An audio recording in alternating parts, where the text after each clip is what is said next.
Welcome back to the Pod of Greed. Welcome back indeed, guys. It's another week, another Wednesday for us. Another week Wednesday. Thursday for you. And we have... Actually, I don't know why I'm making it sound like I have like an announcement to make, but... It's just kind of a regular week. I don't know. Well, okay, it's actually not regular because I do have... Ban list! No, I wish. Oh, okay. Something to share with the people. One, I didn't get a new mic stand. As you can tell, I'm still holding my microphone. I apologize. His arm gonna hurt, y'all. Two, I did make the changes to the advertisements in the podcast for any audio-only listeners. You can let me know if those have taken effect, if they've changed, because I don't really have an easy way of knowing. So, and we'll let you know if the revenue saw a spike. It'll see a dip, I guess. But the third thing is that I went to my first Yu-Gi-Oh! Regional this past weekend. It was my first regional in the last 5.5 years. Well, I had a card game first, too. What did you have? I went to my first Gundam locals this past weekend. Okay, so we can just both share our we got some experiences of that. Yeah. So I went to a regional that was in Indianapolis this past weekend, and I was playing Vanquish Soul, the deck that is my arguably maybe favorite deck of all time. I really like Vanquish Souls a lot. No, to be fair though, Paul, whenever you get into playing a deck, it's my favorite deck of all time. Yeah, Vanquish Soul, like unironically though, is like it's number 1 or 2. Like it's really high up there. Okay, then if it can be 1 or 2, some decks I grow to love. Vanquish Souls, I think I pretty much like. I just liked it. I liked the concept. I liked it out the box. It and like Rescue Ace are probably my 2 decks that fit that bill. Whereas stuff like Voiceless Voice, I more like had to learn to love. But anyway, the point is, I went to this regional. It was a lot of fun. This was Justice Hunters format, which is new. And I went to this regional on a bit of a whim. Well, sort of, kind of. Like, I knew it was happening. And I have to shout out Chris for this, because he had kind of been, like, he texted me sometimes. He'll just be like, Paul, you should go to a regional, because he thought like it would help to, you know, maybe improve my poor opinions of Yu-Gi-Oh! Sometimes. Yeah, you know, bring something fresh to the pod. And so I told him that if I go to this, he has to go to regional too. So if you're listening, Chris, you got to go to a regional now. But but yeah, so that's why I went, and it was fun. And I went with some people from the local card shop, and all in all, it was just great. Like, I kind of missed playing physical paper Yu-Gi-Oh! In a sort of competitive environment. I didn't know a lot about the format going in. I kind of like threw my deck together at the last minute, but my plan was to just go and experience it and see what it was like, and it turned out to be fun. I mean, it was, but building your deck should have been fairly simple, right? Isn't it just like Vanquish Soul, Canine mix? Yeah, I didn't actually have any Canine cards. Oh. Yeah, I don't have any Canine cards. So I was just playing a pure Vanquish Soul deck, which I didn't feel disadvantaged me too much. But I didn't know very much about like Yummy, Draco Tail, Canine itself. So I was kind of finding out about a lot of that on the spot. In addition to, like, I hadn't even faced like a Mitsurugi deck ever, or like Orchist and all these other new things. So that was fun. Met a lot of people. People were really nice. I had really fun games. You know, people were friendly before and after the games. I made lots of conversation, and I ended up going 5-3. Trash. Yeah, I know, awful. No, it was fine. I had one sort of mishap one round where one of the cards fell out of my deck, and then the next round the judge brought it to me, but that meant that I'd got a game loss because like my deck would have been illegal. And so we had to skip game 1 or in game 1 and immediately go to game 2 with me having a game loss, and so that kind of put a bit of a damper on my day, and I lost that round obviously, and so it really sucks. I was winning that game too. Like, I was like, it is crazy that, you know, you're winning a round and the judge comes over, gives you one of your cards. It's like, okay, now we got to end this round. It's a loss. Now y'all start game 2. Yeah. It's like, oh, can't we just like finish this one and just say I lose game 2?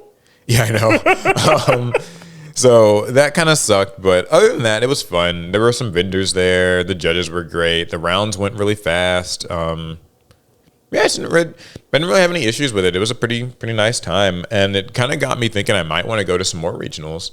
There's one this weekend that I probably won't go to because it's sort of short notice, but then there's another one that's like next weekend in Chicago, and I might go to that. So we'll see. Might make me a little competitive player again. All right, so you went to one regional. So what's your hot take?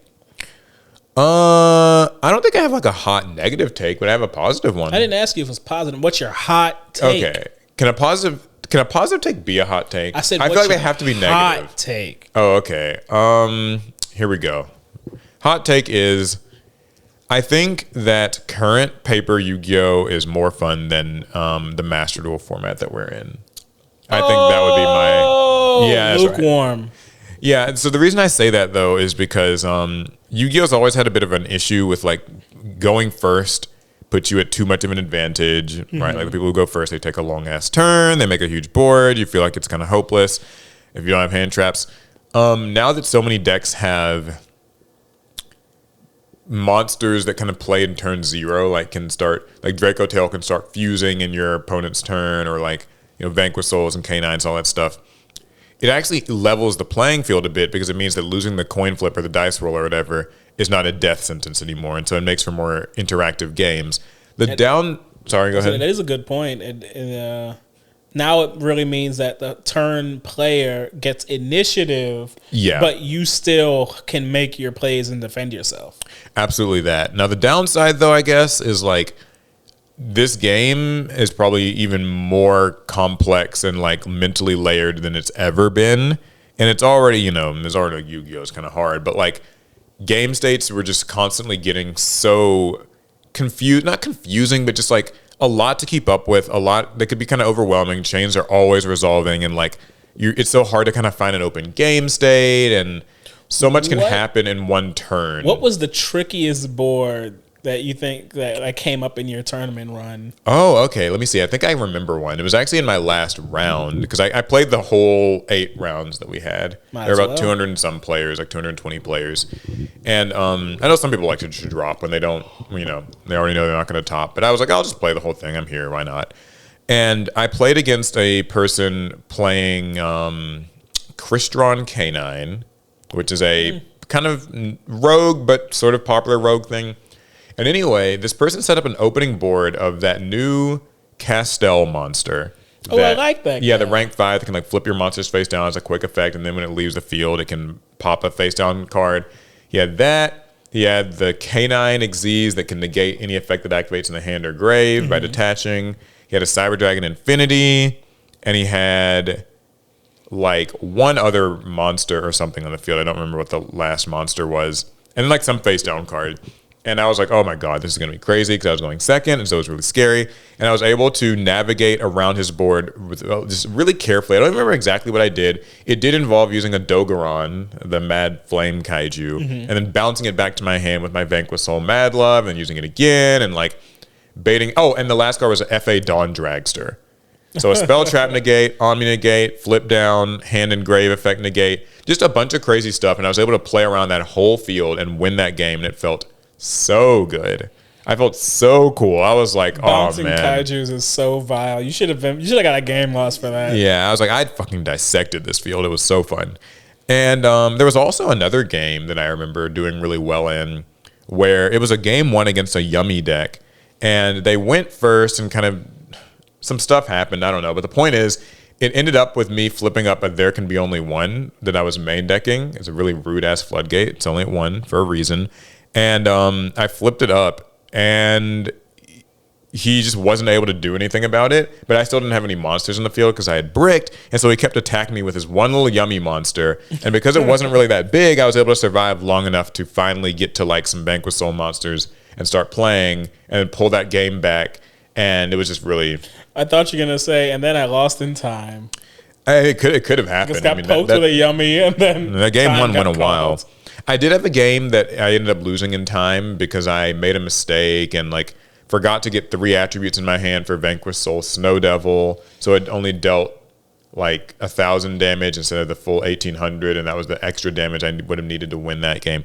So like, and a lot of that happened just because the game states got complicated and it was hard to keep up with stuff. But all in all, fun experience. I definitely want to try my hand at it again if I can, see if I can get maybe a better record. And yeah, you know, like I said, this is my first regional in a while. I don't really know that I have anything to prove because I've managed like top regionals before, get invites before. None of that old shit matters, and you know. Yeah, it's new gear. But that's the thing. Yeah, I want to do that in like because all that stuff was like in 2019 or something. So it's like a totally new. Yeah, people's Yu-Gi-Oh. died since then. Yeah, literally COVID. You know, so I want to kind of like do it with Yu-Gi-Oh now, and I think that'd be cool. The only problem also beyond just maybe the complication is like there are still expensive cards and stuff. So that's. I mean, I was delightfully surprised in looking at Justice Hunter, non-chase rare cards, and I was like, oh, the prices of Justice Hunter is not that bad. Yeah, the archetypes don't have bad prices if you're not like trying to get collector's rares. I think every archetype has like their $30 card in it, but like if there's only one $30 main deck card, it's outside of your side deck. It's like the Mulch Armies and like the Dominus cards and like those sorts of things. Like those are kind of more of the expensive stuff. Right. The staples, but I guess Yu-Gi-Oh's kind of always been that way. Always. It's never going to change. Anyway, though, that was my Yu-Gi-Oh experience. We do have Yu-Gi-Oh news, or do you want to talk Gundam first? I'll talk Gundam real quick. Okay. So this was my first constructed Gundam local tournament. The local out here, they're playing Gundam every other week because they filled up virtually every single tournament slot they could, and so now it's alternating with Digimon since at least a few of the Digimon players also play Gundam, so it's alternating days. So this is my first one. I brought my red and white kind of Gundam Seed deck, and my record was 2-2. So not at all impressive. I had a certain amount of confidence in my deck going into the event, and my deck performed actually just about as well as I could have expected it to. I did all the plays I wanted to do. I just found out they weren't enough. So you're still kind of learning. Yeah, I'm very much learning the meta game to Gundam and like what do you need to do to actually win, because every game I lost, both me and my opponent were down to our very last shield, which means now it's a matter of finishing the game. I was always in situations where both of our backs are against the wall. It's time to do or die. I did not have a kill play in my hand in any of the games that I lost. In most of those games, in fact, I started off ahead of my opponents. My on-curve plays up until like turn 6. You haven't told me what deck you were playing. I said red and white. Seed. No, but like what is tell me a little, like what is that? Red and white Gundam Seed. It's mainly a blocker focused deck. What are the characters in it? And what are like the mobile suits? The Strike Gundam. Okay. And really it's like the Freedom Gundam and the Justice Gundam. But those don't mean anything to you. I just have to know to like put myself kind of in the the deck is it's white and red, which makes it a kind of a defensive style deck with a few burst plays from your red cards. And the white cards, they performed how I thought they would. I pretty much owned my early and mid games against all my opponents. It was just the late game where I really struggled, where a lot of times by that 6th and 7th turn, my opponents are putting out huge bodies, and my bodies actually weren't big enough to deal with them. And even if I'd been winning up until that point, the games would just start moving out of my favor, and I could never find my way back in. And I lost 2 very close games, and so I ended up with a 2-2 record. But it was a lot of fun. I played Digimon at that shop almost every week, and we never get to have 4-round tournaments. 4 rounds is like kind of when your game jumps from like this is like a small group of people to like people. It's a local. There's a tournament. It's a real local now. Yeah, it's a local. Like we're having a tournament. I mean, obviously that's going to vary from shop to shop, but like I think 4 is when I can officially start. For me, like in my personal competitive spirit, is like when I get to start taking it a little seriously. Yeah, 4 does make 4 you rounds. 3 rounds, I'm seriously. Yeah, like 3, I'm just kind of like, Because I remember when Digimon was the only prominent Bandai card game, we had 4-round tournaments all the time. And that's when I was very competitively minded in Digimon. And I really enjoyed going out to locals every week and just sweating over that cardboard. Just suffering at those tables. Makes a difference. And so it was nice that Gundam, at least for us, out the gate started that way. My deck was really me wanting to run my favorite cards from my favorite Gundam series, Gundam Seed. But I played in a 4-rounder. It got sweaty. Mm-hmm. I think I'm going to make more competitive choices going forward. So there's some Yu-Gi-Oh news, of course, that we can chit-chat about. They've been revealing more tin promo, or I guess these aren't promo cards, just revealing more cards from the tins. Mm-hmm. Some highlights are things like the Dominus cards, which I think maybe we talked about those last week. But the interesting reveal from the tins was this one new card, which is Queen of the Blazing Domain. She's actually a world premiere card that is premiering in the tin. Okay. And we haven't had one of those in quite a while, I think. When was maybe the last one? Nibiru and like Dark World. There's no way that was the last one. That was 2019. It might have been. I mean, maybe that one Nibiru form, like the... Oh, yeah, there was that. That was a few years later. Anyway, though, Queen of the Blazing Domain is interesting. Her art looks really nice, but more importantly, her effect is cool because you can summon her by like just destroying cards you control, and you have to destroy a face-up spell and trap in the process. She can't be destroyed by card effects, and if you summoned her by destroying just one card, then she just gets returned to the hand the end phase of the next turn. So not amazing, just kind of a body. But if you return or destroy 2 cards, then she instead gets the effect of any monster sent from the field to your opponent's grave is banished instead. So some people are kind of describing this as a walking dimensional fissure-esque card.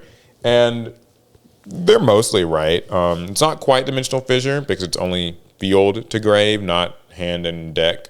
Mm-hmm. That sort of makes a difference. So it makes a big difference. Yeah, and I guess like in theory you would probably be using her in a... what is the name of the... Well, you run a Fire Ashen deck. Oh, yeah, Ashen, of course. She's like a dark pyro fire and all that stuff. So yeah, I was thinking Fire Kings, since they love destroying things off the board, and Fire Kings hate when things get effects when they get destroyed, or when they're your opponent's things. Well, she can cut that off for them, like, you know. Yeah, there's a lot you could probably do with her. I think that it's interesting just to see like a world premiere in a tin.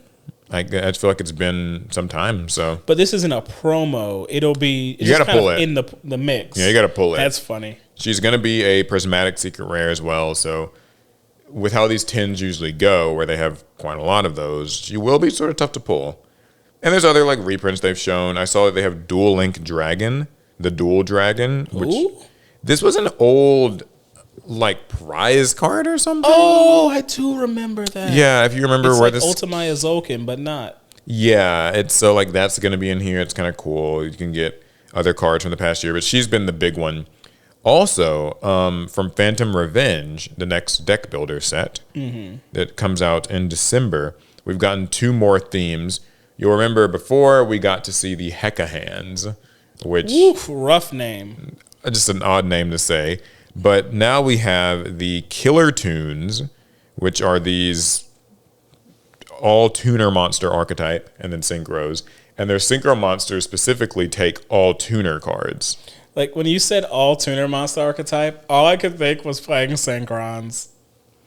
Yeah, it kind of feels that way. I mean, like a lot of their synchro monsters basically take like one of their own tuners and then just more tuners. They don't take non-tuners. You actually can't use non-tuners. Oh, so maybe you can just mix them with Synchrons then, since they love spitting out tuners. Yeah, so I've heard some people kind of trying to theorize how you could maybe use them with that or whatever. I know one of their synchro monsters kind of has some sort of a floodgate effect. I thought the theme was cool too because oh god, I just lost my page. But anyway, I thought the theme was cool because they seem to be drawn by the same artist who does the canine archetype. They have a similar... Maybe they're from the same world. And they kind of remind me of punks as well. That's here's one of them. Killer Tune Red Seal. I don't even know what I'm looking at. That was just a lot of color and He's lines. like, it looks like it's this kid. I can't tell, maybe boy, maybe girl. Let me see again. Who's got like just these, he's kind of got like these weapons that are also instruments. Yeah, look at that. That is some crazy artwork. Yeah, it's very involved. Red Seal. Huh. And then the other archetype that they revealed is the was it Enneatron? Enneagon? Something. Enneamon? Yeah, Enneacraft. Enneacraft. Yeah, it's the second theme. It's called Enneacraft, and it's a pendulum theme of these really like futuristic sort of robot creature looking things. This like reminds me of like one of those like typical whalecraft things that you'll see in like steampunk sort of. They're weird because they are kind of like flip effect monsters. Like they can be pendulums? Yeah, they're pendulums, and they like and the monsters flip face up and flip face down. And like for instance, this one, Enneacraft Atori F Mar. Okay. Who knows how to say that? If this card's flipped face up, change all monsters your opponent controls to face down defense position. Their battle positions cannot be changed. Which you would think is like, well, that's kind of slow because it has to be flipped face up. But here's the deal. When your opponent activates a card or effect on the field during your turn, you can change this set card to face up defense position, negate the activation, and destroy that card. Wait. It has an effect that triggers while it's face down? Right. So first effect is you can reveal it in your hand and summon a monster from your hand in face down defense position. So it can like summon itself or maybe one of the others. Then while it's face down, if your opponent activates something, it flips face up and like negates that thing. There's only been one other card that does that, and we mentioned it actually I think last week on the pod when we were talking about flip effect cards. We did. Deus Ex Crawler also Deus has Ex that. Crawler. I love and so it seems like these monsters are all sort of similar in that regard. It's kind of ironic because we were just talking about like how would we fix flip monsters. So is that its pendulum effect? It flips itself face down. These are all its monster effects. Oh, okay. The pendulum effects involve counters. So like for instance, this one says each time a monster's flipped face up, you place one Synquisition counter on the card. Synquisition. And I don't know what the Synquisition counters do because I have not read all of these very closely. But I think like their spells and traps use the Synquisition counters. We don't care about effects. Let me see that artwork. Yeah, so like you can kind of go through and I'll tell you guys what I think of each artwork. All right, here we go. Enneapolis, the Synquisition city. It looks like a fairly generic futuristic city, but it looks nice. Like I don't hate it. Enneacraft release. This is like a normal spell, probably like their search spell. It looks very generic. It's boring. Enneacraft Isa Beta Leon. It's a like lion. Yeah, something like that. Looks majestic. That's cool. Enneacraft Astray Pixia. Oh no, that's not a Y. That's a what? Oh, let me see. that Mew. Oh, I don't know. I'm not. I forget which Greek letter that is. I should know it, but I don't. Anyway, but this thing is kind of like a fox with multiple tails. Looks cool. I like it. And then this is Atori F Mar. Yeah. These are some strange. How are they going to translate these? Yeah, that's what I was kind of wondering too. That's one that looks like a whale or something. Big blue. I'm curious because like Hecaton Shear became Hecahands, and so they tend to have a trend towards like simplifying the names a little bit. I wouldn't be surprised if they just maybe like I feel like try to simplify kind of have these. to go almost scorched earth on maybe not the name of the archetype. Enneacraft I think works in English. Mm-hmm. I don't know what it means, but it sounds like a Yu-Gi-Oh archetype. It's just the names themselves. I don't even. Oh yeah, so the last thing about those Synquisition counters, by the way. So what's that? Enneapolis, the Synquisition city, is their field spell. It does a few things, but most importantly, once per turn during the end phase, you can remove all Synquisition counters from cards you control, and if you do, inflict 900 damage to your opponent for each. And so there's actually a way apparently to like FTK your opponent with this. Well, yeah, I mean, if each kind does 900. Yeah, you only need like 9 counters to do 8100, right? Yeah, that would be lethal. But I guess it must not be that easy to build up and then use your tokens. Yeah, because that would be busted if you can go first, build up your 9, burn them, and it's game. Right.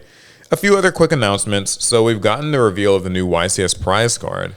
It's another verse card. How many another verses have there been now? I think it's like the 4th or 5th one. I don't It really feels know. like we've been in another verse time for a while. Meet another verse Stratios. Now, I did see the picture of Stratios. I do. Yeah, like he's this kind of this artwork. golden armored monster. Golden armor energized. This war god from the other world has trod countless battlefields beneath his armored feet. If you want his glory, come and get it.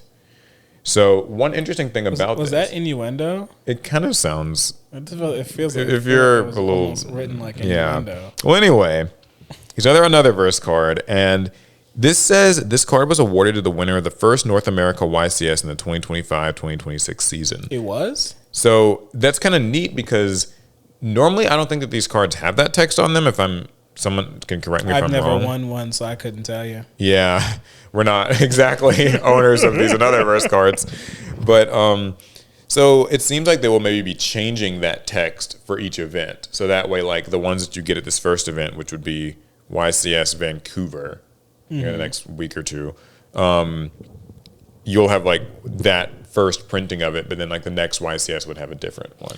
I feel like the first like prize cards of a set will probably be worth more money because they'll say this is the first one.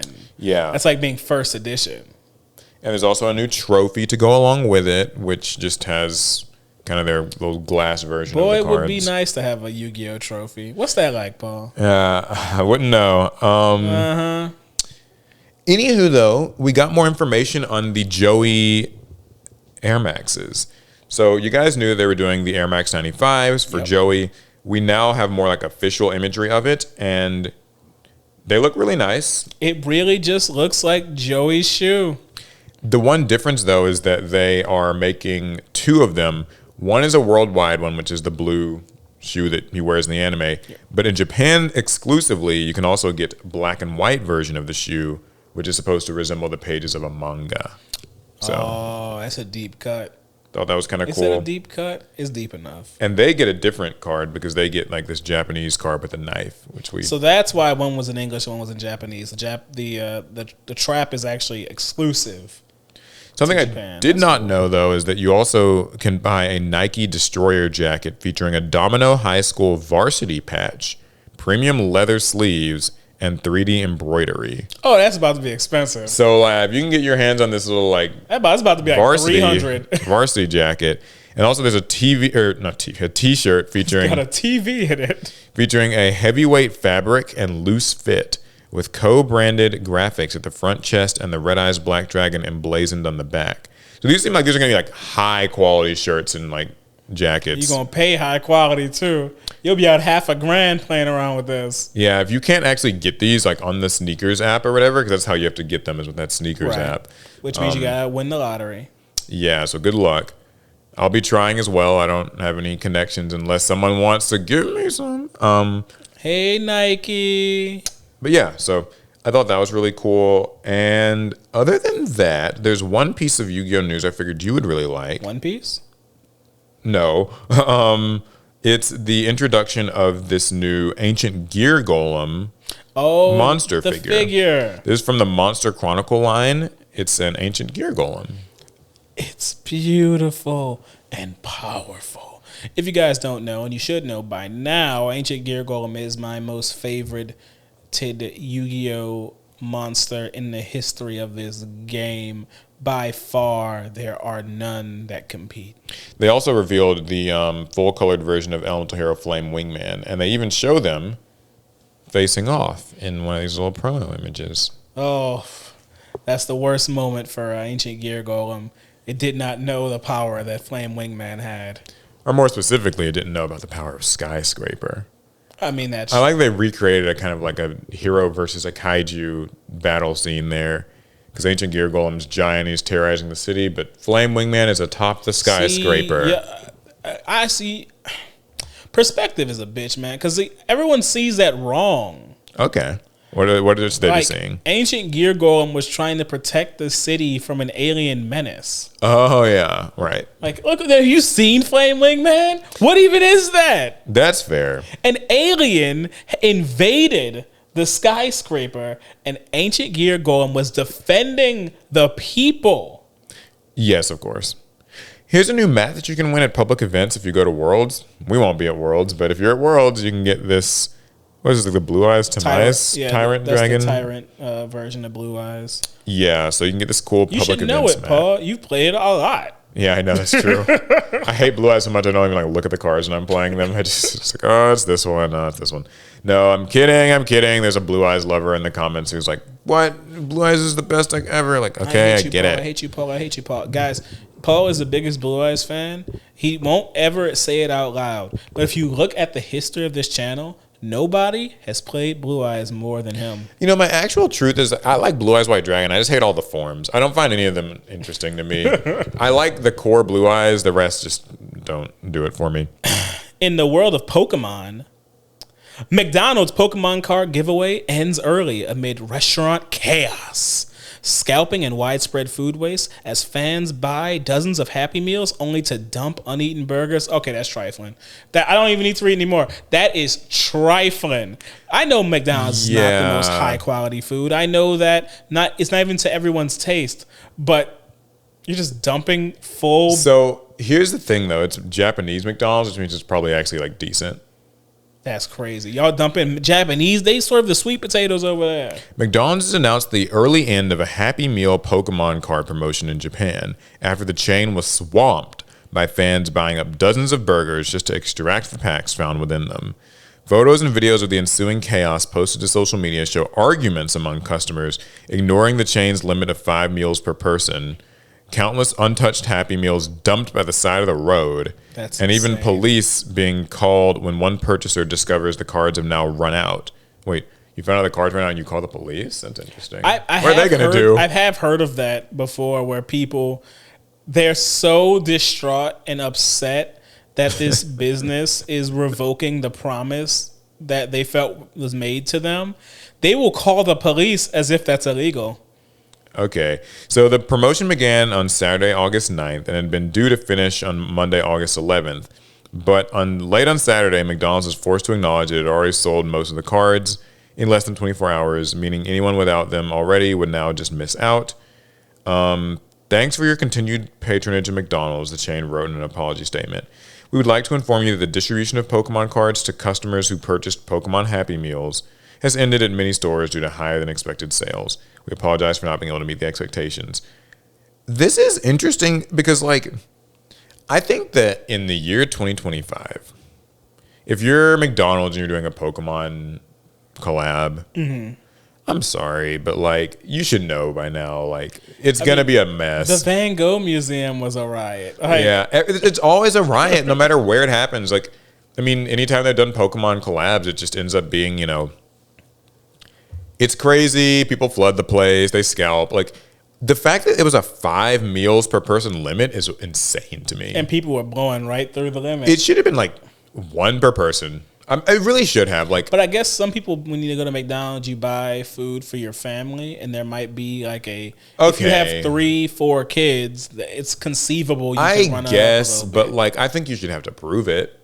Like bring all them kids. Like, where are they? Bring your badasses out here. Because the thing is, if it's some fucking like 18-year-old buying 5 McDonald's Happy Meals with the Pokemon card in them, like, they don't have 5 kids. So, 5 just seems like a lot per customer to not have. 17-year-old with 3 kids. Okay, listen, to not like 5 is a lot. Like, I think that this should have been like 3 maybe is a limit. There's actually a small part of this statement that I've seen more and more often, and I kind of want to zoom in on it. Okay. It says, please refrain from contacting stores regarding stock availability. I've actually seen that phrase tossed around quite a bit in the last year. It seems that because we're in this like drop culture, stocks of things run out really fast. And what I never thought about this, people light those phone lines up trying to like find out when the next wave of whatever product has run out is.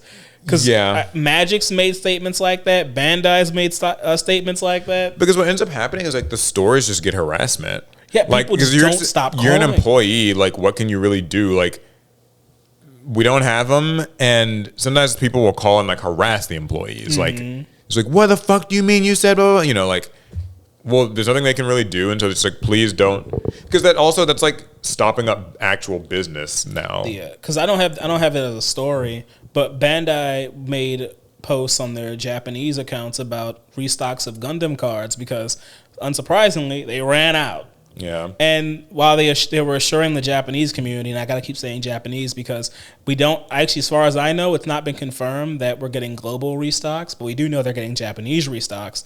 They had to say, please do not contact your distributor about restocks. It like inhibits the process, something along those lines. It's like people are really ravenous nowadays. Here's a picture of the Pikachu. It's like a Pikachu that's kind of eating a McDonald's burger, I guess.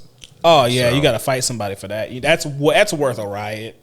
Like that's way better than Pikachu with the hat. This is, and you can see people scalping them. This is. I will say these pictures of like just the meals just thrown on the ground, like that's so wasteful. That is upsetting. I feel like if you're gonna do that, I mean, I don't know if there's like an option for people, but like I feel like if you're gonna do that, then like hand your meal to like give.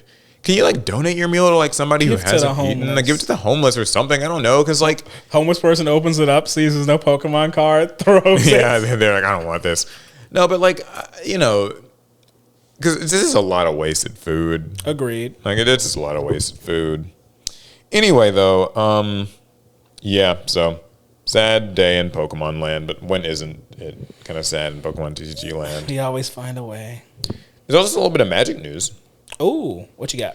I mean, I call it news. I guess they've been revealing these Magic the Gathering Avatar The Last Airbender cards. And as of, like, yesterday, I guess, the Last Airbender set is now up for pre-order. Oh, you know that pre-order is going to be run up. Yeah, so Magic the Gathering is offering an unprecedented 3 crossovers in its 2025 release calendar.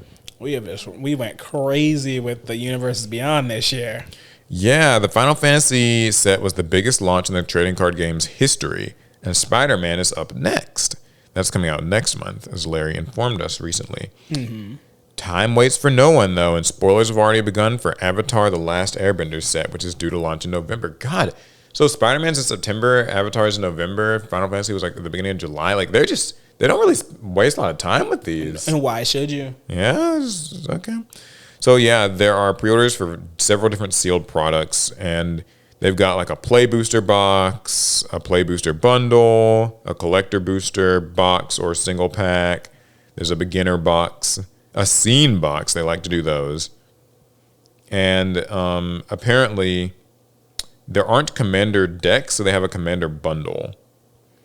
As with Marvel Spider-Man, there are no Avatar commander decks, but a new product type, the Commander's Bundle, which aims to fill the gap somewhat. Interesting. This bundle contains 9 play boosters and 1 collector booster. It also includes classic Commander staples like Sol Ring, Arcane Signet, and Swiftfoot boots. It costs $109.99 to pre-order.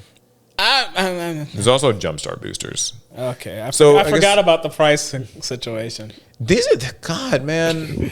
$199 pre-order. Or $109.99. Oh, $109.99. But still, that feels quite at least high. that's a little. That's almost. I thought it was a $200 pre-order. I was like, that's a lot, bro. I'm just gonna say though, man. Like, I don't play Magic, so sorry if I'm maybe sounding ignorant here. Yeah, you sound the prices. I ain't gonna hold you, chief. That's right. Thanks. The prices on these products are just really high. Like, it just feels really high. Does that? No, you're not wrong. Like, Wizards is only charging what they know they can get away with because history has shown what they can get away with. Because even when they release products at a lower price, market price always shoots up, and then they're like, okay, well now we know a little bit more about the price elasticity of our consumer base. They know card gamers seemingly don't spend their money on much else and are more than willing to throw away $400, $500, even $1,000 on cards as long as it features characters from their favorite IPs. And look, I'm not trying to shame anybody because, well, I mean, I've been in those waters too. If I had more money, I'm sure I'd be throwing more money at cardboard too. But we need to start like signaling to Wizards that, you know, maybe nah. I guess the idea here really is that the people who need to be signaling this are the people that they're aiming for who would not know to signal it. Because their goal is to get an outsider who liked The Last Airbender to try Magic out. And this outsider has no prior experience or opinion of Wizard of the Coast. Mm-hmm. They don't know that, oh, Magic cards were a lot cheaper 5 years ago, or that, you know, this is the third collab set they've done this year, and it's kind of maybe damaging some game identity. Could you imagine if Yu-Gi-Oh had prices like that? It would be truly atrocious, and I don't think there could ever be any hope for that happening, because Yu-Gi-Oh's sealed product right now is already not worth it at the price that it's at. So, I mean, like, I don't really think Yu-Gi-Oh can... Because it's interesting, right? We're not talking about, you know, a Platinum Dark Magician situation. Right. This isn't a one-off side product. For Magic, this is their next... or not their next main booster. But this will be a main booster that everyone is supposed to play with if you're a Magic player. And they casually toss around prices in the triple digits. Yeah, that's always the thing for me is like when stuff is like 3 digits in price, I'm just like, it's a little crazy. But there's also like, there's a new bundle. This is a $69.99 bundle that includes 9 play boosters, 15 foils, and 15 non-foil lands, a spin down life counter, and a foil promo card. That's like just a play booster bundle. There's a bunch of bundles. They kind of do it like Pokemon, where like they hit as many price points as they can. Yeah, you can just buy. But what if I only got $10? What can I buy? 1 pack, 1 play booster. Because aren't the play boosters like $6.99 or something? But no store's gonna charge you that. Yeah, but $9.99 or something. No, I believe like our Final Fantasy boosters, at least out here, I think they were $8 a pop. So, question: Are you like interested in this set? No, Last Airbender. I'm not interested in it, but it's not because I hate like Avatar or I think it's a bad set or anything. Okay. I'm just financially wore out. You're just kind of burnt from all these. Like I can't do it. So what about? I want to be hyped for it. I can't do it. What about Spider-Man? You gonna be buying any Spider-Man? No. Like I will spend as little money as I can on these things. Like I'm not gonna ignore it completely. But if I can spend like $30, cool. But I can't do it. This year has been crazy in card gaming as far as I feel like milking me for money. Asking a lot of people because like new game comes out in Gundam, but then also like Final Fantasy collab was a big one. It was huge. So. And then you can't forget if you're Destined a Yu-Gi-Oh rivals player, if you were doing Pokemon. You're still like building your Yu-Gi-Oh decks. If you're a Pokemon player, still like collecting your Pokemon cards. This has been an expensive year in this industry. Yeah, it's rough. And as the industry itself grows, I think that these companies will probably be more emboldened to see what they can charge you. And I think the difference too with Magic versus maybe Yu-Gi-Oh, and this is just conjecture. So, as I think like Magic players do seem more willing to buy sealed products than Yu-Gi-Oh players do. Mm-hmm. I don't know if that's just anecdotal. People can fill me in on this. I'm sure if you're the type of person who's maybe listening to this podcast, you're probably more of a singles type. But like sealed products seems to sell more in like the Magic and Pokemon sphere. And I'm not really entirely sure like what that's all about. But I mean, I think that there's a catch to that. Okay. I think if it's a Universes Beyond or an especially hyped set, sealed product moves. But Magic, because they don't have like a set MSRP and because market price rules everything, products always find themselves at a price point eventually where not everybody wants to buy it. No matter how hyped it is, it hits a point where people are like, okay, I can't do it.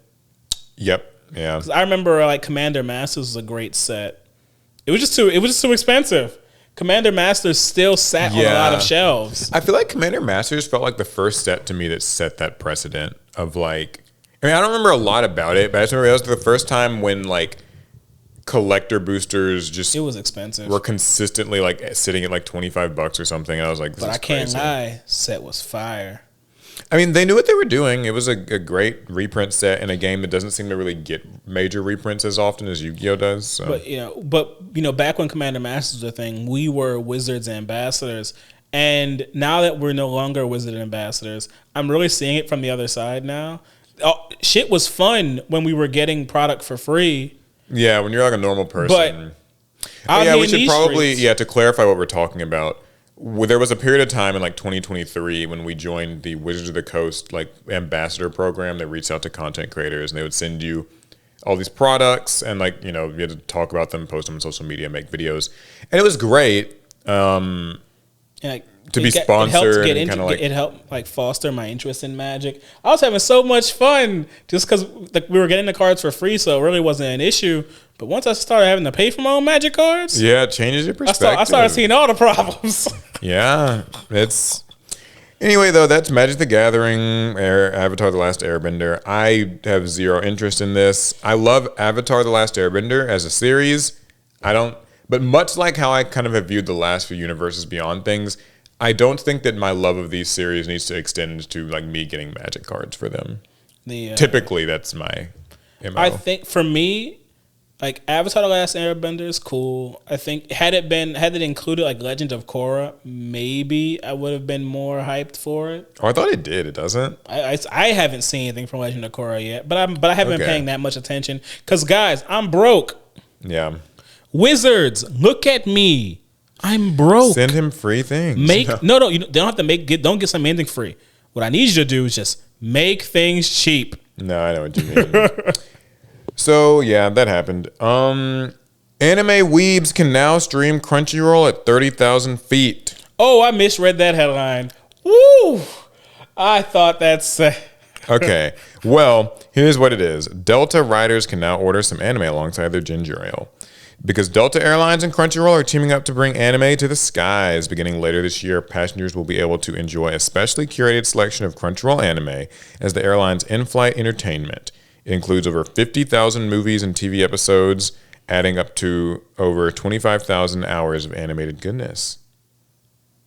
And they have this promotional image of who's this character? I know this character. Do you have this open? Oh, I'm looking at him now. He looks familiar. Is this the dude from Butchigiri? What's his name? Yeah, this is the main character in Butchigiri. Arjun, I think is his name. Anyway, so yeah, basically, you know how like Delta has those like seat back screens? Yeah. And they have movies and stuff. Well, you'll be able to watch anime on them. You can also access it with in-flight Wi-Fi on your smartphone or tablet. So that'd be pretty cool. That's actually fire. From now on, I'm flying Delta. If you choose to connect this way, Delta will offer a 24-hour free trial of Crunchyroll that's redeemable during the flight. That's it. Weebs fly Delta from now on. Yeah, so I think this is really cool. You can finally watch Ecchi and the skies. Which, to be fair, I already was. I was just downloading it on the app and watching it on the flight. Has anyone had that experience? Like, no, be real with me. Wait, which experience? Level with me.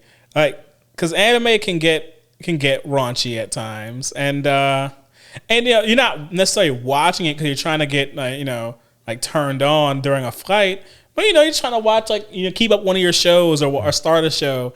But have you ever like started watching anime on a flight and then become incredibly self-conscious because of what you're watching? That's the thing. I wonder, because they say this is curated, so I'm assuming that most of the like extremely risque stuff is not going to be part of that library of anime. Like Crunchyroll doesn't even tend to have like the worst things, but every anime's got fan service. Exactly, and that's my thing. Because I'll be watching an anime that is not considered risque, but almost every anime has some type of fan service. And then it's like, oh look, a shot of like that's entirely like too high on a girl's thigh, and I'm just looking around like, am I good? Okay. Yeah, I'm concerned about because anime has some of the wildest angles. Like they have tropes. Enters the scene, it starts on her chest before panning up. It's like they look around. Anime loves that. That is And if it's gonna be on the seat back, that means the people behind you can see if they want to. I mean, I guess that was also true though if you were watching it on your tablet or something. Well, so it wasn't. So if it's on your tablet, it's at an angle. Look, I've thought about this. This has happened to me. It's at an angle where it reduces how many people can see your screen. But if it's on the seat back, the people directly behind you can kind of look between the seats, and they might get an eye full of whatever. Who knows what? Well, we'll be able to put it to the test later this year as we fly Delta and, figure out what we want to watch. Which I'm looking forward to it, but I'm also not looking forward to it. In all seriousness, though, I do think this is a really huge stride for anime within the mainstream. Legitimacy. Yeah, kind of like legitimacy, because this could be someone's avenue into anime, for the first time, is just being oh, okay, Delta's got just a bunch of stuff. I don't really want to watch any of these movies. I'll try out this this anime thing, and I might get into that. I think this could go a long way in sporadic meetings of weebs, because flights used to be social, but in the age of the smartphone nowadays, usually when you board a flight, you keep to yourself, you barely speak to the people around you, and then you fall asleep, you wake up, and then you get off the plane, and that's it. And you probably spoke to maybe one person the whole time. But what happens when you get on your flight and you turn on your favorite anime, and then the person sitting next to you pulls up Crunchyroll and they pull up their favorite anime? Yeah, are you gonna shut up and not say a word? Yeah, that's a conversation starter, and I do think for some people to just get into anime that way, that'd be cool. You can socialize with other anime fans. I can imagine, one of the conventions we're trying to go to is New York Comic Con, and I can imagine on a flight to a kind of an anime convention or something like Delta. that. Imagine that, right? Half the people on the flight might be headed to New York Comic Con that weekend, and so you'd probably be able to make friends a lot more easily that way. Probably might struggle if you hit it off and you start weebing out. You might not finish watching your anime, but I mean, I think that's a small price to pay to meet a new person. A net boon here. No, I'm with it, honestly. And if it's normalizes watching anime in public, that'll be nice too, because I've been so self-conscious on these flights. Mm-hmm. I remember watching what's the anime? The girl, she delivers mail, robotic limb. She had a Violet Evergarden. Oh, yeah. I watched that on the flight, and even though the anime is perfectly fine, it felt weird. You felt you might be judged. I was like, you know what? Maybe I'll just hide the screen when I watch it. Yeah, so I thought that was kind of cool. Anywho, no, that was a good one. But you know what else is good? Mm-hmm. Okay, well, this isn't as good. Well, I guess it depends on your perspective. So the Gundam manga publisher Kadokawa now recruiting overseas talent due to Japan's population crisis.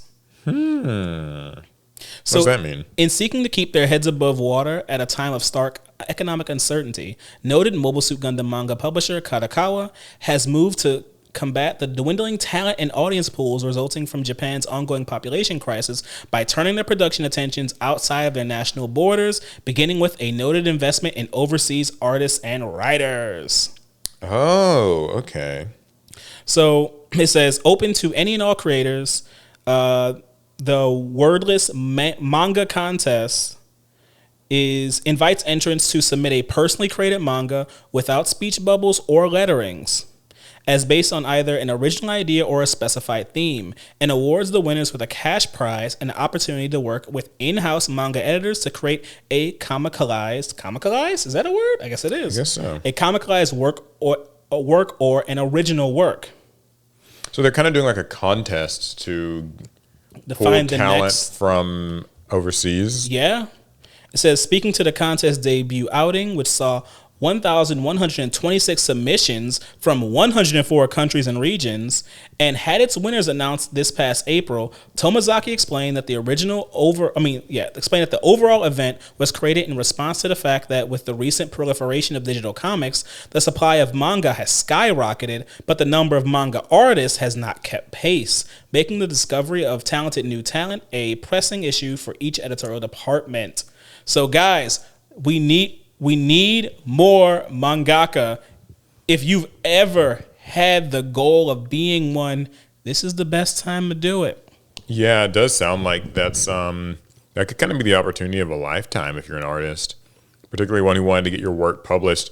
Now, that might mean getting into a contract with Kadokawa, and that could encompass any number of other things. That's still a corporation, so there's read the fine print, parts about it. But still, yeah, I mean, I think that just the idea of it sounds really cool. And if I was a talented artist, I would certainly. I mean, I would try it out. Like if you had like an idea for a manga, it seems low octane too. Like your manga could go on to become an anime, but at least it's not like Weekly Shonen Jump. I feel like that sounds like more demanding. I feel like they probably start you off in a more supportive role of someone else. That's true. You're probably just going to be like a backup artist. But then again, most of the great manga like creators supported someone before they became great, right? Mm-hmm. So that's just the way the pipeline works. But staying on this topic of Japan's population crisis. Oh. According to Toei Company president and CEO Fumio Yoshimura, where once the studio's various film and television projects, such as those related to Super Sentai, Kamen Rider, and One Piece, were developed strictly with the local audiences in mind, the shrinking of Japanese audiences due to the country's ongoing population crisis has now forced them to shift their economic focus to overseas markets. Shift their economic I struggled with that too. Shift their economic focus to overseas markets. Okay. So I guess what it means to say here is that they are trying to appeal more to Westerners. Am I understanding that correctly? So they said that they have plans to have international markets make up to 50% of Toei's revenue by 2033. That's a boost from their current contribution of 30%. Yeah. The studio boss explained that the reason for the shift in focus was simply put the fact that the amount of customers available to them in Japan has been shrinking by the day. Yeah, in the past, Japan had a large population and therefore a market for entertainment content. So we didn't see the necessity of going overseas, said Fumio. But now our population is declining, a trend that is not likely to be reversed. So now is the time for us to create new strategies. That is was a little dark. Well, it's interesting though, like because that has been something I've read about it happening in Japan and even in China and stuff. Like for the last several years, and it's even looking like not to maybe pull this too far off topic. It's looking like that's even like a thing in America where like younger people are not having kids as early. I just told you I know a 17-year-old with 3 kids. Okay, well, not as many people are having kids, not as many people are getting married, not as many people are like, just buying homes. Like it's like a big sort of overarching thing. And I think like you can see where like in a place like Japan, especially, it seems like it's affecting them quite heavily because they already wouldn't have had like as many people as like say the United States. Mm-hmm. But yeah, like, aiming for the Western audience is probably how you're going to have to sell a lot more of your merchandise and a lot more of, just other things that is appealing to Westerners more. It's interesting because from the Western perspective, I think a lot of people are like, well, why wouldn't they have already they should have catered everything to us. We're a larger market. There's more money in it. But like historically, Japan's a much more insular country. Like even the animated and stuff that we enjoy today was originally made for the Japanese audience. It was not made for us. And it didn't need to be because the revenue they got making anime and manga for the Japanese audience was enough, but I think they're kind of looking to the future. They're seeing numbers start to shrink ever so slightly, and it's like they could wait until it becomes unfeasible to make their shows, or they can get ahead of it and start like pushing out more Sentai works westward. Which honestly, I know a lot of people who would be overjoyed at that. Per data collected by the United Nations, the fertility rate in the land of the rising sun has been on a dire downward trajectory since the end of World War II, with national births per woman having fallen from roughly 3.43 in 1950 to an abysmal 1.37 in 2024. Is it so bad a woman only wants one child? Apparently so. And I mean, like, I can't speak to, Japanese culture, but I know that, like, here in the West, I think it's a pretty well-documented fact that a lot of people don't maybe feel entirely safe with the state of the world right now, the state of politics, the state of whatever, society, and they feel that maybe, like, bringing a child into the world before you're economic, financially, like, able. Yeah, and some people see that as irresponsible. I think, there might be a difference in perspective. I think if the government was like, Alec, you need to make 3 babies, I'd be like, fine, government, I'll do it. But I think if I was a woman, I'd feel differently about that. Yeah, I feel like it's probably not the same for them. While the reasons for this trend are varied, the most common factors are poor job market prospects, the rising cost of living against stagnant wages based on a declining currency, and a disconnect between Japan's highly rigid workplace culture and a rise in parents wanting to spend more time with their families. That all checks out. I don't know. Every anime I watch, the parents are always overseas at work.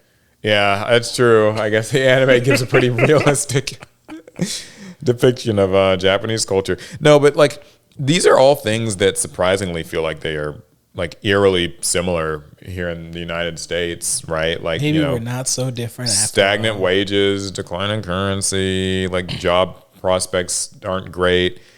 As for what it means for, things like anime and merchandise, cool, great. There's a story that I actually saw that I don't think have on here, but Alex shared, was that like, I think Gundam had surpassed like Dragon Ball and One Piece. And One Piece in terms of merch sales for Bandai.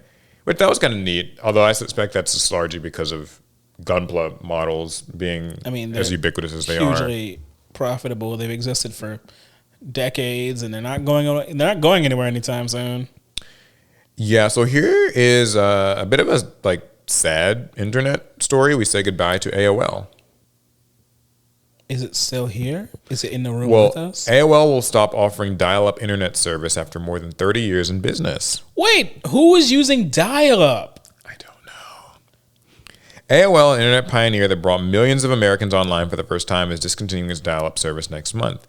The company that brought the internet to the masses in the 1990s and early 2000s posted a notice on its website saying that it routinely evaluates its products and has decided to discontinue dial-up internet on September 30th. They clearly don't routinely review their products because I feel like it would have been. There's no way they were like in 2024, like, yeah, AOL's still going strong. I can't see why we change it up. Even as broadband and wireless internet became the predominant way people access the internet, AOL never stopped offering its sluggish service that connects people to its service over a landline. But apparently about 160,000 people connect to the internet through landline telephone service, data from the 2023 U.S. Census shows. From You've Got Mail to Sex in the City, AOL's internet was a mainstay in 1990s pop culture. AOL had tricked old people to keeping them? I feel like it's got to be like grandmas, right? Because, I feel like it has to be old people because even if you live in a rural area, the strategy is like usually go satellite, not dial up. Yeah, I think it's just a case of like grandma, grandpa, who were at the time maybe parents in the 1990s, not grandparents. They've never canceled the subscription. The disc kept coming in the mail. Yeah, and they just kind of stuck with. Wait, did that mean they still have a disc drives? Maybe they're still just paying. I remember. Did you use like AOL Instant Messenger or all that, or like AOL not Instant Messenger? We had like AOL for internet. I remember we couldn't afford it, so my sister and I would always get like little free 48-hour demo discs. Yep. And we would just and they'd be like free at Walmart or like $1 or something, and so we would just get as many of those as we could, and that was like what we would. That's how we y'all was just up there renting internet. That's right. Or borrowing internet. That's right. Borrowing internet. Hey, listen, those were my early days on like the forums and stuff. However, similar to the dial-up internet, AOL is a shell of its former self. The brand's popular internet messaging service AIM, or AIM, was shut down in 2017, and it's also gone through many different parent companies. It once merged with CNN's former owner, Time Warner, in a famously disastrous acquisition.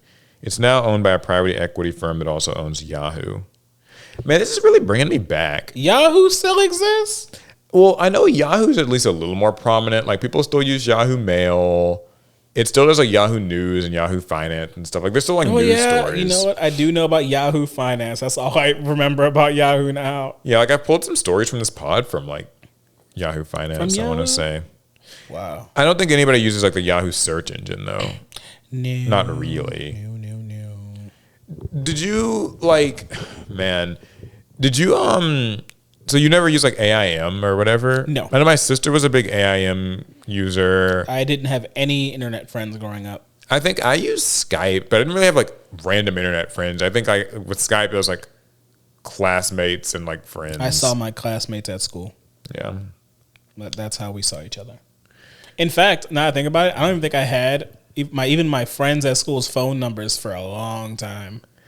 Yeah, I think like Wait, was it Skype that I was using? I guess it was Skype. I remember, like, last year on this podcast, we were talking about, like, the end of Skype or something, wasn't it? I think we did talk about the end of Skype. Skype was getting shut down. All these old internet, like, relics and connectivity. But, I mean, AOL is a little older than Skype.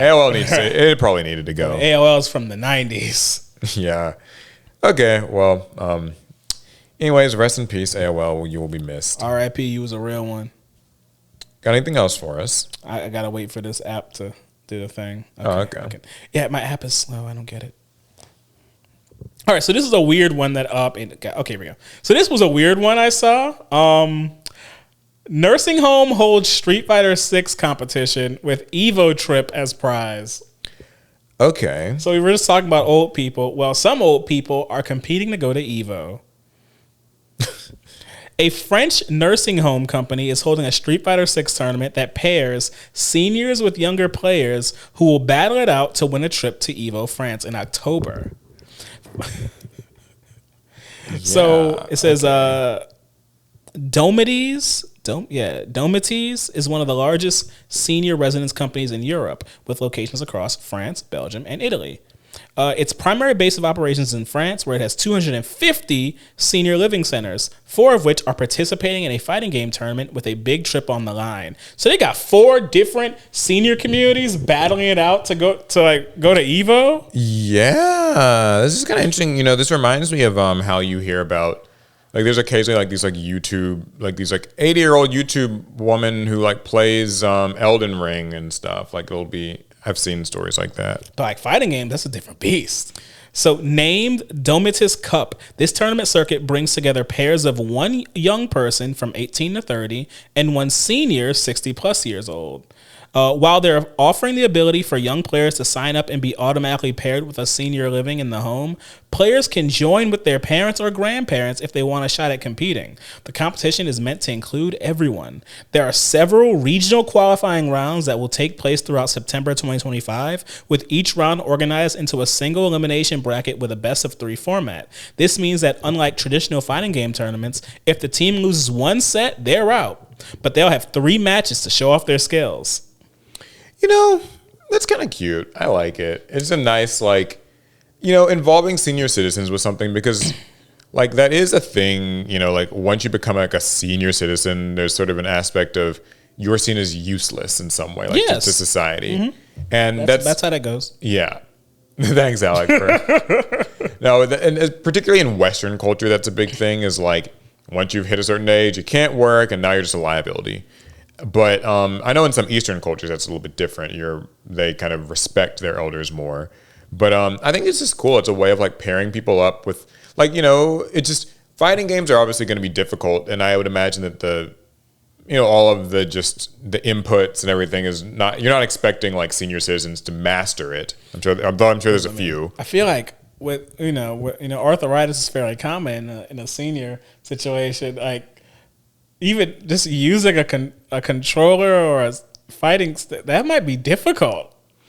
Now, what's interesting is that the tournament's going to be broadcast on Kayane's channel, a female fighting game pro from France who's famous for her top finishes at tournaments for the Soul Calibur I knew series. I recognized that name. And she's actually uploaded a series of simplified tutorial videos to help the senior players understand the game. Like, if I had the opportunity to do this, like team up with my grandmother or something, my grandfather, to play like Street Fighter for a chance, I would do it in a heartbeat. I wouldn't want to rage at my grandmother. I wouldn't be raging. I just think I'd have fun. Be up there like, you suck. You threw. I can't believe you cost me a trip to Evo. You are horrible. You are garbage. Low key, that's like someone's gonna like have a little crash out with their their own grandparents. But I like the sound of it. I approve. Like, I'm glad you finished your will because you should die. No, that's terrible. Okay, well, I've got one like kind of fun one that this story pops up every now and again before we get into like our dark final story. So I've got a question, Alec. What's up? This Japanese hotel room costs $1 a night. But here's the catch. Who I got to sleep with? You have to live stream your stay. No. Yeah, I was going to ask you if this sounds like something you would do. So, when 27-year-old Tetsuya Inoue began running Asahi Ryokan, which is a hotel in the Japanese city of Fukuoka, it's owned by his grandmother, he wondered how he could improve business in the new economy. He had an idea. What if we could use the internet to bring in a new audience and a new revenue stream? So now guests coming to Asahi Ryokan have the option to pay just 100 yen, or about $1 per night, to stay the night if they agree to have their entire stay live streamed. So just off the bat, you stay in a hotel and like your whole stay is live streamed. Like what comes to mind? What are the concerns? So when they say your whole stay is live streamed, what about the bathroom? Is there a camera in the toilet? Is that the energy we on? No, not. I don't think that the bathroom is included. Okay, all right. Either way, if I did, I'd be walking around naked anyway. So there are restrictions on how the live streaming works. Inoue explains to CNN Travel that the feed is video only, so guests will have privacy in their conversations or phone calls. Although I feel like I still wouldn't trust it. But, so it'll be a shame if you use sign language. It's like, I have no privacy. Guests are permitted to turn the lights off, and the bathroom area is out of camera range. So, I mean, like, it seems interesting. It's really a different style of people watching. Yeah, definitely. So I don't know. You probably haven't watched too much reality TV, but there's this show Big Brother that like my mom and a lot of her sisters like to watch, and it's a little competition show. Well, Big Brother was so popular they were finding all kinds of ways to make extra money. One way was Big Brother After Dark. That probably doesn't sound so bad. So Big Brother mostly just takes place during the day. But the cameras are still technically in the house at night, and presumably they were recording the whole time. So the After Dark segment is a more candid look at how they're living at night. You see like who goes where, who talks to who cuddles up with who. Ooh. And like you can hear like sometimes they talk strategy, sometimes they vent some feelings they wouldn't let out during the day. And the After Dark segment was actually really popular because people were already invested in these in their day lives. So it actually stands to reason that their night lives are even more interesting. What's interesting about this, I guess, is like there's obviously the fear that I guess like you'd be live streamed like doing something risque in your hotel room, and but I think like when I think about I guess what I would do in a hotel room, maybe like. To get that deep of a discount on a hotel room. Like, I mean, imagine, right, okay, so, we're trying to go to New York Comic Con. Mm-hmm. I've been looking at hotels. And, like, even, like, the cheapest hotels are, like, $300 a night or something. Yep. If I was offered a chance to get a hotel room for $1 a night, or even, like, $5 a night, and the only drawback is, like, they're going to live stream my time there, is that bad? Like, because if you're going to, like, an event, maybe you only really come to your hotel room, fall asleep, and then, like, that's it. I mean, that's what some people do. No, it depends. I guess it depends, like, your intentions. If you're boring, I guess. Well, no, if you're boring, you'd just be in your hotel the whole time. But, like, if you're... Because if you're traveling to a place to, like, sightsee... That's how we know you don't really do it like that. Like, the hotel room is a party experience. Oh, okay. I guess I'm not aware. You gotta bring them back to the room. You gotta have the party favors. You know how it is. The party favors in the hotel room? All in the hotel. Mm-hmm. I wonder, would you tell your guests if you brought, like, hotel guests back into your room that this is a live stream thing? I imagine I feel like they have a right to legally, they would have to sign a waiver. Right. I assume the hotel would handle that. Yeah, I think the hotel would have anybody who enters those rooms sign a waiver just for liability. But I think if you sign a piece of paper saying that you are okay with being live streamed while you stay here, then it is what it is. You're probably not going to do anything too crazy because you're on camera. This isn't like it's a hidden camera, right? Yeah, that's what I was thinking. It's like if you just won't do anything. Yeah, you won't do anything. You're not going to be all up in your pants doing extra stuff. Like you'll just chill. Hopefully. And then if you want to do the extra stuff, you just leave. Hopefully. Oh, but that would be kind of lame. What if you get the hotel room, right? And because you're being live streamed, you literally just show up, slip under the covers, sleep, slide out, and you spend as little time in that room as humanly possible. That's what I was saying. Is like, I mean, I feel like you just wouldn't want to really be there much.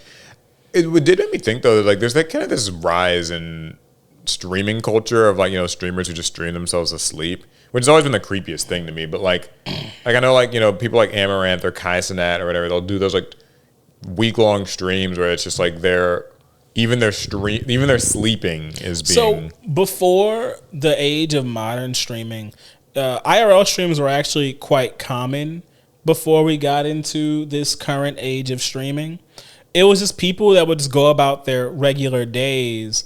Like, you know, they might work at a grocery store, or they might be like a school teacher or something. And they would just quietly stream their days.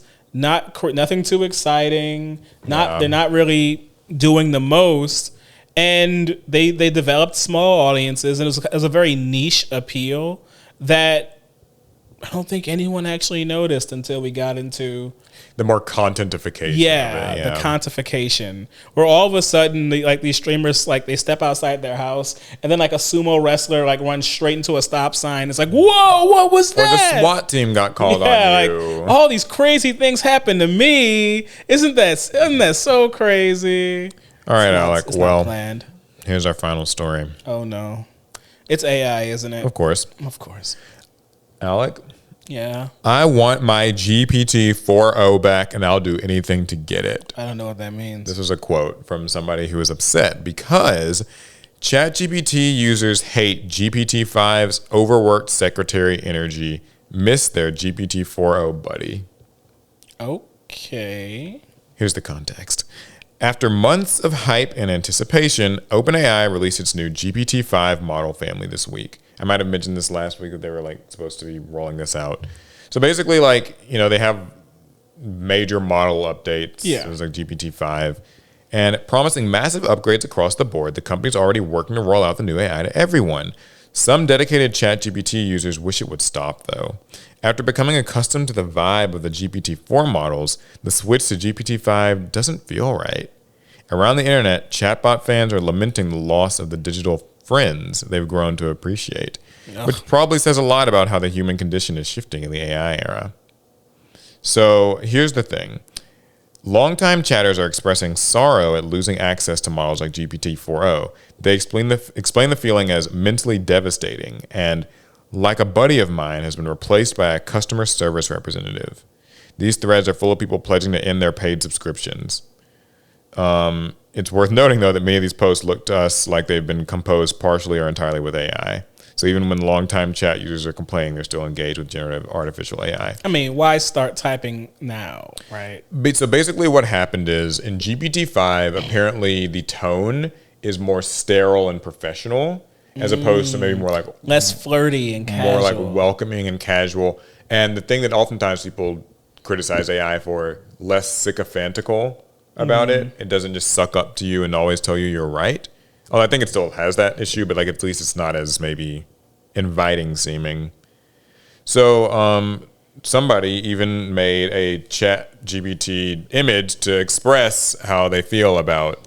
I'm so mad you showed that to me just now. You know how I feel about AI images. So yeah, OpenAI built ChatGPT to be a tool for people to use. It's a fine line to walk. OpenAI has occasionally made its flagship AI too friendly and complimentary.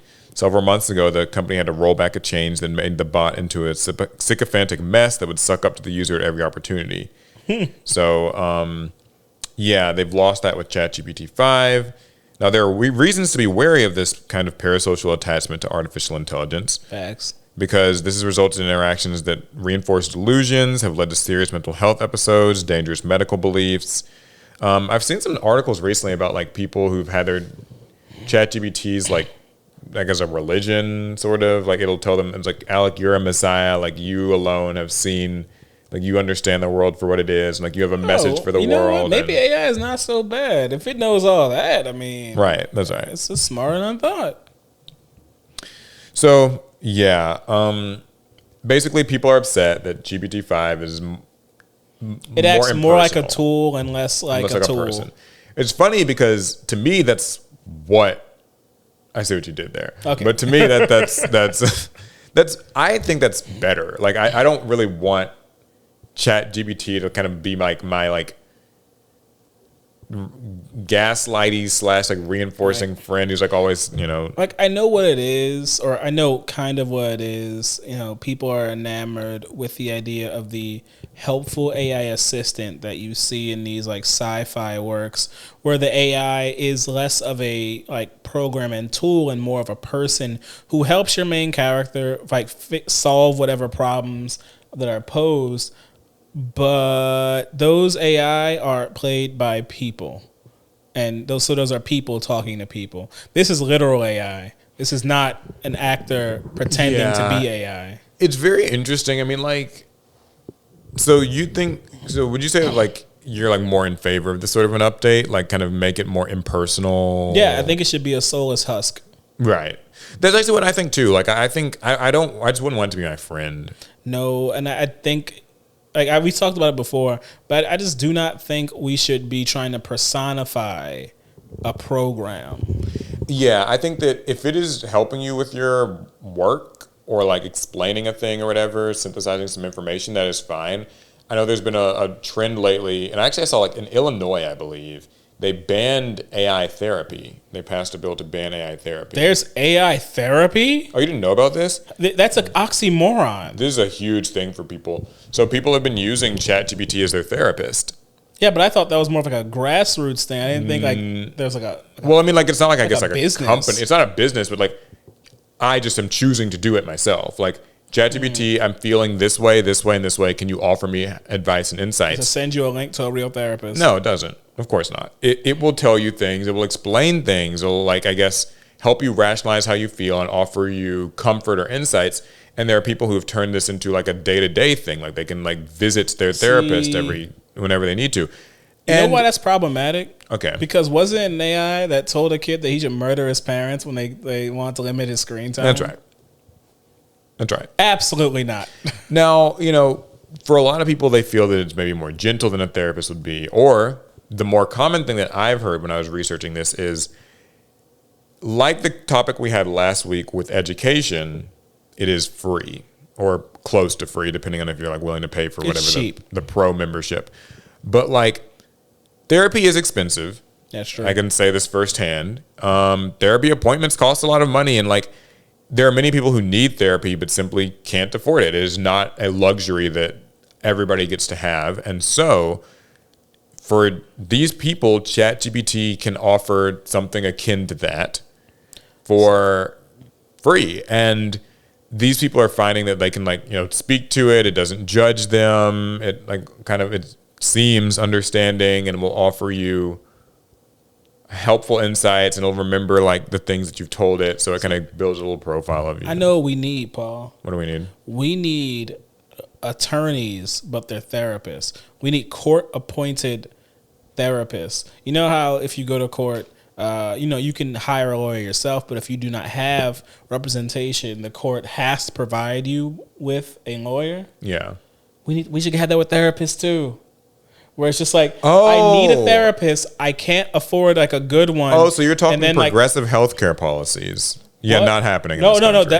I'm not talking about progressive healthcare policies. Oh, I'm talking about people getting the help they need.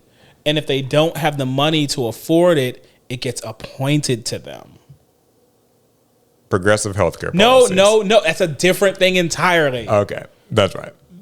Yeah, but dropping, you know, any jokes, I agree with you, actually. I mean, like, really, though, like, unironically, that would be great for society, is if people who have, you know, mental health struggles could get therapy provided to them. If we're going to pretend that the mental health crisis is a crisis, and more important than all the other crises that happen in this world, like gun crime, then let's treat it like the crisis it is.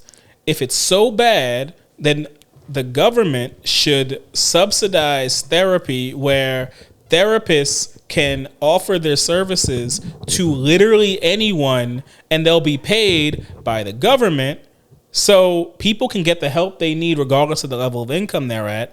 Maybe that reduces on, you know, mass shootings. I don't know. Suicides. Because guns aren't the problem. People are. So let's help the people.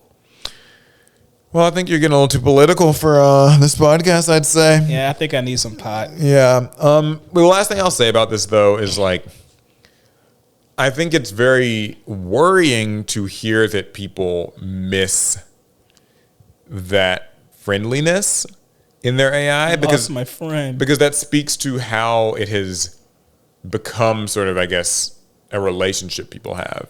That concerns me somewhat. Like that there are people who kind of feel that way. That said, I mean, I guess if it's supposed to be your personal assistant, some people want their personal assistant to seem more warm and friendly and like, you know, charming or whatever. I think others want their personal assistant to be very business. To be personified if it's like a Yu-Gi-Oh! Vrains AI, where it's a physical or at least a 3-dimensional manifestation, and it hops around like a little cartoon character. You know, then I'll allow it to be like more personable. I saw someone married their AI recently. AI? They married like AI? They married a character. See, in my mind, I thought you were talking about another person marrying Hatsune Miku, which is strangely more common than you'd think. Yeah, we've had a story about that, I think, on this pod. And it's happened at least 3 times. Well, anyway, yeah, that's enough AI. You guys can let us know what you think of the whole situation and what should be done about it. I mean, you know, yeah. So we have viewer submitted questions to talk about. These will be plenty of fun. If you guys ever want to submit questions, you can submit them at the link below to the Pot of Greed, and we'll answer them. We do also have now a YouTube community section. It is a new feature that they've got. So in addition to the community tab where normally we could just post and you guys would see it, there's now a community section where I think anybody can just make posts and other people can respond. I just enabled it this morning, so feel free to hop in, go in there, hop in, talk. Please be normal. Whatever. And if you don't want to be normal, that's cool too. We're not normal. So here's the questions. This one is a fun one. It gets asked quite a bit. How would you feel if the time rules in Yu-Gi-Oh! Changed to the way that they do it in chess? Both players get a starting timer that counts down when it's their time to do something. Current turns just take forever, and this could be a counter. I also really liked the limited timer event in Master Duel, and that's where this idea is based off of. Much love, Dion. So, this wasn't Yu-Gi-Oh!, but Alex and I, we argued about the time it takes for us to take our turns in Digimon. Mm-hmm. So we used a chess clock for a while in our games. Really? Yeah. Wow. We set a timer, and you have to click it every time your turn ended, so it passed time to the person. Well, what we found was this. It did make us make our plays faster, but on the turn somebody was about to get ahead or put you down, their turn still took a long time, and then you lost. And it was weird because while the games did take, I guess, less time in total, the frustration didn't change. Because typically when someone's making a play that's about to put you behind in the game or seal the game, they're going to take more time devising that play and making sure all their T's are crossed and their I's are dotted than normal. And so you still have to kind of sit there as your opponent sews you up. And you're mad about it, and now the game's over, or they took up a lot of their time, but now you're behind, and it doesn't even matter anymore. Like the clock, it doesn't. You've already lost the game. And now that was Digimon, but I think the same is true in Yu-Gi-Oh! When your opponent has put you behind, or when you failed to break their board, or they finished building theirs, they burned a stupid amount of that chess timer clock, but now they don't need anymore. They did it. It's done. Well, here's what I think about the whole I've heard a lot of people say that we need chess timers in Yu-Gi-Oh! Because theoretically this would solve a lot of our really contentious end of match procedures, times issues, people slow play, you got to prove it, blah, blah, blah. What people want is a chess timer, something honestly akin to Master Duel, where the time counts down anytime that you have turn player priority. To me, though, that's kind of where this all falls apart. First of all, let's imagine we're at a YCS or a regional. You have to have chess timers at every table. It has to be set up so that both players can like hit the chess timer when it's their turn. Yep. And then like hit it when they end their turn and their time stops ticking. But the issue outside of, I guess, the logistics of having a bunch of chess timers for the event and stuff and teaching people how to properly use them is that Yu-Gi-Oh! Doesn't actually work quite like chess does. Or like at most other games. Or any game, really. In chess, if it's Alec's turn, the time is all his. If it's my turn, the time is all mine. There's not really going to be like any chaining. In Yu-Gi-Oh, though, what we're actually passing is priority. So even in your turn, there are times when I have I have priority to respond to things. It's not fair if the timer ticks down for you during your turn while I am waiting to like deciding if I want to have a response. So what that would mean is anytime that I play a card, okay, I activate reinforcement of the army, I have to press the button, and now you have to press yours to start your timer that thinks of if you have a response or not. And then if you decide you have a response, then you use Ash Blossom, then you immediately hit your thing, and that's my chance to respond. And you can suddenly see how this starts to get really cumbersome. Yeah, in the span of making starting and then forming one chain, you and your opponent are going to have to click that chess clock like 5 or 6 times as you play a card. They have an opportunity to respond. They can play a card. You can respond. I'm seriously being serious here. Like, think about how that actually would interrupt your mental track. Oh, it did. Thinking, okay, do I have a response or not? Then stopping to press the button, thinking what your response is going to be, playing it, then pressing the button again, and then they have to like.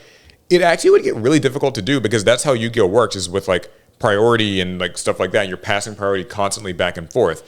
And what do you do when someone fails to hit the timer when they were supposed to? Yeah, because if even a few seconds get wasted on like hitting that timer, then now there's an argument about like someone was stalling with, because like Unmatched Roulette could always be automated. Yeah. But like it doesn't really work that way. Even the act of like having to put your hand down to press the button, like setting the cards in your hand down on the table and pressing the button, because like it's actually like you pretty much have to hold the cards in hand with like 2 hands usually. And so like if you want to like lay one, they have to like lay your hand down and press the thing, and like it sounds like I'm making a big deal about that, but like that actually, like with Yu-Gi-Oh, with how much stuff happens, that complication I think would really start to just, it would actually maybe make games just be more cumbersome and perhaps even take longer. I think because like just playing Digimon like that, I found that if you have a really big problem with how long your opponents taking their turns, you'll feel pretty good about it for a while. But I think ultimately both you and your opponent will just be like, I wish we didn't have this stupid thing. Yeah, I think it works well in chess because of how simple chess is, like in terms of the player interaction. Of chess. Yes, chess obviously isn't like simple, but you know what I mean. I think Yu-Gi-Oh, it's not the way, and we have too many phases. Because think about it, you'd have to be hitting the clock when you declare the changing of phases. That's true too. Like a phase change would be very complicated because the way that phase changes even work in Yu-Gi-Oh is like, okay, I am ending my main phase. You press the button because that means that, because even the act of trying to end your main phase opens the like opportunity for your opponent to decide if they want to do something at the end of your main phase. So that means you have to press Paul, a lot of Yu-Gi-Oh players, they don't know that, you can't just switch the phase because you want to. Yeah, exactly. You don't get to just hop to your battle phase. That happened to me at the regional I was in. Was like people would be like, like, I'm entering battle. It's like, well, no, you're ending your main phase. I have something to do at the end of the main phase. Are you ending your standby phase? I might not let you out of that yet. And the thing is, too, is like, let's say that you want to end your main phase and go to the battle phase. You have to say that you're ending your main phase, hit that timer. I have like the choice if I want to do something. So like I'm thinking the timer's ticking, and then like I press my button, and now you know what happens? We don't actually go to the battle phase. It's now still main phase. You get another prompt of I'm trying to end the main phase again. Yep. And then again I get like it's very, like if anything happens, then we go back to trying to end the main phase. We've talked about on the pod before. If I announce that I'm going to the battle phase, and then you say, oh, I want to do this, and that actually extends the main phase. So you don't actually have to immediately go into your battle phase now. You can continue your main phase. Yeah, I think like with chess timers, it would start to get It would be a excessive. lot. I don't think The only way something like that would even have a chance of working is if a third person who completely understood all the rules of this game was operating the clock for you. And now we're talking about a logistical nightmare. Yeah, I think it would be just a lot. Here's the next question. What makes a lot of us mid-core Yu-Gi-Oh players? This is from Dre. What makes us Yu-Gi-Oh? Yeah, what makes us Yu-Gi-Oh mid-core Yu-Gi-Oh players? Is it nostalgia, game speed, our mindset, decks, ban list, or a combination of all of the above? What are you guys' thoughts? Oh, this is certainly a combination platter. Yeah, this is all of it, right? I think like any a little. one of those things can make someone mid-core, but oftentimes no one is any one of those things. Yeah, you know, when I think about what a mid-core Yu-Gi-Oh player is, which to quickly catch people up on what that is, it's kind of the idea of a player who is not hyper competitive, totally locked into the competitive game and playing only the best decks, but also like they're not a complete just casual, you know, novice. It's just someone in the middle who kind of wants to. They build decks for fun. They still want to win. Like, it's vague to even define because, like this question sort of suggests, it's a combination of many things and like it's many levers. So we're kind of almost oscillating between which of these things matter to people. Like for some people, it might be more of I have an ideal game speed, but an Alec's ideal game speed is slightly slower than what I want or slightly faster than what I want. And like we have different expectations for ban lists and stuff. And so what it really comes down to is like midcore captures. It's kind of a catch-all of many things, which is also a problem, and it's one of those general problems with Yu-Gi-Oh, where because midcore catches so many things, you can't actually have a midcore format, a good one, because what's the reason why people become midcore can be so different. So certain decks are midcore to some people and then not midcore to others. Right. Yeah. We've all had kind of this situation where it's like, we're going to have like a casual deck tournament, right? We're going to try to do Heart of the Underdog. And I'm bringing my Horus deck. Yeah. And someone kind of brings like a deck that seems maybe fair to them. And like you bring Horus and I bring Sky Striker. But like, well, Sky Striker just got support and it's kind of a little stronger than maybe like a Nouvelle deck or like a Suship deck. And like, there's a Nouvelle player molding right now. But like also like, I don't think anyone's saying Sky Striker is one of the best decks in the game right now. So it's just, you can see where things really begin to get murky. I think like, it gives me a smallest pang of sympathy for Konami in the sense that like, you can't just snap your fingers and make a mid-core format. Like you have to, you need to take the chunk of Yu-Gi-Oh that's considered mid-core and then break those chunks up by some other factor, and then then you can have a format. Yeah, I think of Magic the Gathering having to kind of do the whole like tiers for Commander and stuff, like where there's like 5 power levels and you sort of just chat with your table and sort of agree about like what level roughly are we working at. I think Yu-Gi-Oh could benefit from something like that, but it would be so much tougher. I think mid-core, like if you wanted a mid-core format in Yu-Gi-Oh, it would have to look something. It would have to be a rule specific format, something like a domain format where it has a very particular rule set, right, that brings the highs of Yu-Gi-Oh and the lows of Yu-Gi-Oh into the middle. Pull them together, and it's hard, but I do commend domain format for making a really good attempt at doing that and picking up a lot of popularity. I think like the best that you could really hope for with as far as Yu-Gi-Oh, like just playing it with sort of the same master rules, but just a weaker card pool is concerned, is like you just have to start saying just straight up stuff like hand traps maybe aren't allowed, or like what's negates considered and a hand things. trap? Like it's tough. It's really tough. Is every card that activates in your hand a hand trap, or is it every card that activates in your hand during your opponent's turn a hand trap? But here's what I will say for this question. I'm going to go through each of these things, and we can give for ourselves maybe, like 1 through 10 of how important these things are. Got it. Nostalgia. How much does nostalgia factor into your ideal Yu-Gi-Oh? Oh, so it's a personal question. Yeah, personally for you. Oh, okay. And I'll answer too. That's like a 9.5. So nostalgia is huge for you. Yeah. See, that's interesting that you say that, because I feel like you're kind of, if I had to guess, I'd say you'd be more of like a 7. Like, because you like decks like Plunder Patrol and like White Forest and Yeah, I like like those kind of these too. new things that. But I know you also like Ancient Gears I love Ancient Gear. And like- Ancient Gear Golem. and like a little bit of like I Heroes, do love kind me some of. Heroes. So I feel like you're like more just in the middle. But Like some of your decks are. Bell and I like anime decks. You'll actually be hard pressed to like name an anime where I don't have a deck or two that I love. Okay. So like nostalgia is big for me. As long as I can play with anime cards, I'm usually in a good place. For me, it's actually like a 3. Nostalgia doesn't really factor in much for me. Like That's I 'cause don't. you're young. Okay. I don't feel like I need to really be playing like any of Yu-Gi or Kaiba or Jaden's like kind of old That's cards. all he does on the channel. Yeah, I mean, I had to play them so much of these damn challenges. Yeah, because I like to play like a lot of like newer decks, like I've talked about Rescue Ace, Voiceless Voice, Exo Sisters. Like, okay, what about game speed? How long is your ideal game? So if I'm looking at 1 through 10 as different like speed levels, Yeah, like I like my game at the speed of hat. hat format. I think hat format's my preferred speed. We can go a little bit faster than that. Okay. It's acceptable too. So that's I think I consider hat like a solid like 5 or 6. Okay.